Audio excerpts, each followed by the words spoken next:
here this hour.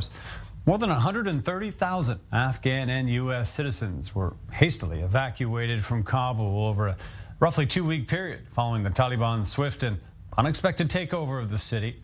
And as the dust settles still on what tomorrow will bring for the remaining people of Afghanistan, we're now joined by one man who successfully made his escape here among those crowds we've been seeing for 2 weeks. Khalid Amiri joining us now, Afghan journalist and activist joining us from Australia.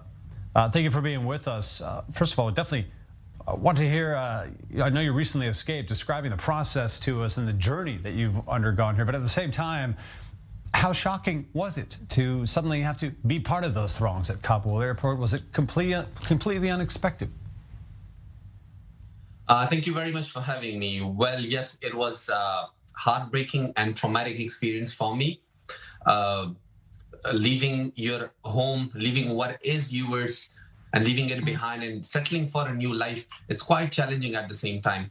I never thought I'll have to leave my country like this with a single handbag on hand and going to an uncertain destiny. Indeed, it was quite painful. While going through the airport where thousands of desperate Afghans were standing in long queues along with their families was indeed very horrible. I still remember how I went there with my family, my mom, and the rest of my family members. We spent 2 nights outside the Kabul airport gate just to get nearer to the entry point. And it was really horrific. There were families who were staying outside Kabul airport for weeks, along with kids and babies. And people were in thousands. People there were in thousands who were there. It was so hard and horrific for me. I'm sorry for the internet connection. There has been a call. We still hear you. Okay, so it was really hard. It was really hard. And it was a strong message to the people to tell them that, yes, Afghans are fleeing the country because they feel scared in their own country. They do not see a brighter future for themselves and for their kids. Or when you talk to the Taliban spokespersons were of the opinion that if you have a free U.S. airplane standing at Kabul airport, so there would be thousands of people fleeing for free. That was not the case. Well, those who wanted to flee the country, those who needed an evacuation were people who were a part of the international coalition forces. They contributed with them. They worked with the embassies. They were translators. They were journalists. They were activists. And it was a strong slap on the face of these terrorists, on the face of Taliban, the Taliban sympathizers, that they do not want to live within their rule, within their control, within their country, and they're looking forward for a safer and a brighter future for themselves and their kids. Now, how are you feeling at this point? You were evacuated from there. How are you feeling, though, towards the way this all played out, towards the United States, the Western allies that in some ways crafted this scene of chaos that ended up happening at Kabul there? What are your feelings now towards the wider picture?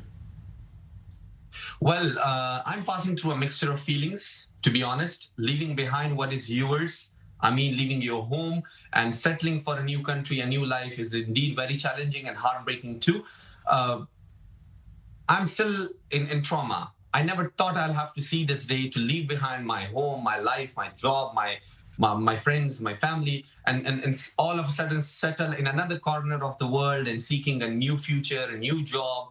So it's indeed very challenging. On the part of the international coalition forces, particularly United States, I would like to say that they could do responsible withdrawal from the country. In first hand, they created the chaos, particularly outside the airport. The other day, I was listening to President Biden's speech where he said that it was an extraordinary successful evacuation in the history of USA, which I would totally deny. There are thousands and thousands of Afghans who were translators, who were helpers with the international coalition forces, particularly America. They're standing in long queues outside the airport with valid visas and passports holding in hand, but they're not allowed to enter the airport, as the airport has been in control of the Taliban for the past 1 week.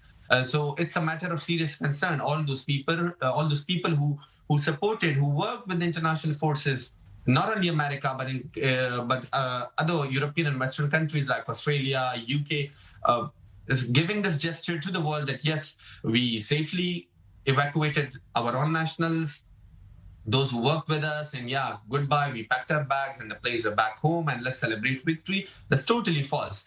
I've been in constant contact with my friends, my colleagues back at home. They particularly a great amount of females, a great number of females who are desperate to leave the country, who are feeling threatened, who are holding valid visas, but they do not have access to the airport because there are no international flights from Kabul. And it's indeed a great, biggest challenge for USA, for its allies in future to come. I would love to mention that USA and other countries granted visas for only those who were collaborating with them against the Taliban or in the missions, in the embassies.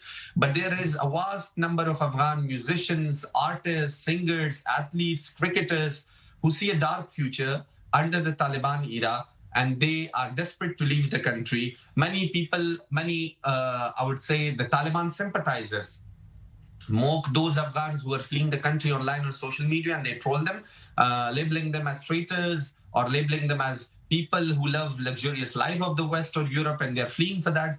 I totally disagree with them, because nobody leaves home unless or until home becomes the hub of shark, the hub of terrorists, where you feel deprived, where you see your future in dark, where you see your basic human rights suppressed. So these are the people who can no longer live under this rule, and they say it very clearly that their future is completely dark under the Taliban regime, and they see no life for themselves or their families. That's why they are helplessly running after Western countries, and they want to seek asylum there. And what do you expect your main challenges to be now that you have essentially reached asylum? What challenges do you expect now? Well, I studied back in Afghanistan. I studied on scholarship in our neighboring countries too. And I returned back to Kabul. I was holding a very good position in our state television there. I was working as a senior journalist. All of a sudden, things left behind. I came with a single handbag, no bank account, no money, no future, no job, no friend circle. It will take time for me to get used to with the culture of the country I've settled in, with seeking a job. Will I have the same status which I had back in my own country, or will I be called a refugee for lifetime? The biggest fear that I have is, will I face Islamophobia? Will I be the victim of Islamophobia? Will I be harassed for being a refugee? Will I be looked upon, down upon, as I'm seeking a new future in a country where I know nobody, where I haven't spent even a month, but I'll be spending time here.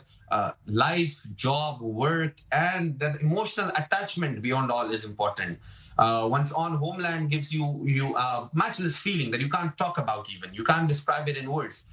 So leaving back home and picking up a new home, starting a life all of a sudden is full of challenges. It's a heartbreaking situation. No wonder, however you say that you are safe, but your heart and mind are still back at home. My heart still aches for my people, those who are left behind, and starting a new life is indeed full of challenges that I can't even explain and describe in words. We've done a fair job of that here. We appreciate the candid explanation and description of the plight that you've faced here. Khalid Amiri joining us from Australia. Thank you, and good luck in the future to come here. Thank you. God bless you. It was a pleasure to be with you.